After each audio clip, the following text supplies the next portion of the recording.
హైదరాబాద్ చేరుకున్నాక అన్నపూర్ణ స్టూడియోలో వెంకట్ అక్కినేని, దొరస్వామిరాజు, కోదండరామిరెడ్డిలకు కథను వివరించారు.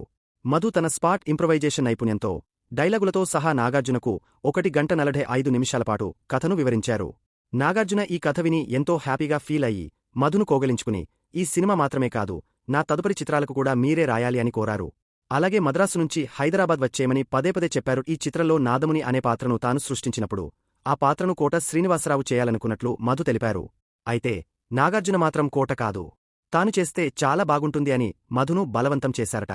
తనకున్న కమిట్మెంట్ల కారణంగా ఏడాదికి 20 చిత్రాలు రాయాలి మధు సున్నితంగా తిరస్కరించారు. ఈ చిత్రంలో చంద్రమోహన్ పాత్ర ప్రాధాన్యతను మధు నొక్కి చెప్పారు. ఈ సినిమా తీస్తే చంద్రమోహన్ కోసమే తీయాలి అని పట్టుబట్టి కోదండరామిరెడ్డితో చంద్రమోహన్ను ఎంపిక చేయించారు. మా అమ్మ నాన్న పెరుమాళ్లు, మా ముత్తాత నాగయ్య లాంటి డైలాగులు చంద్రమోహన్ చెబితేనే సహజంగా ఉంటాయని మధు వివరించారు. దొరస్వామిరాజు తనకు మద్రాసులో పాండి బజార్లో ఫ్లాట్ కొనుక్కోవడానికి డబ్బు ఇచ్చిన కృతజ్ఞతతో మధు గుర్తు చేసుకున్నారు.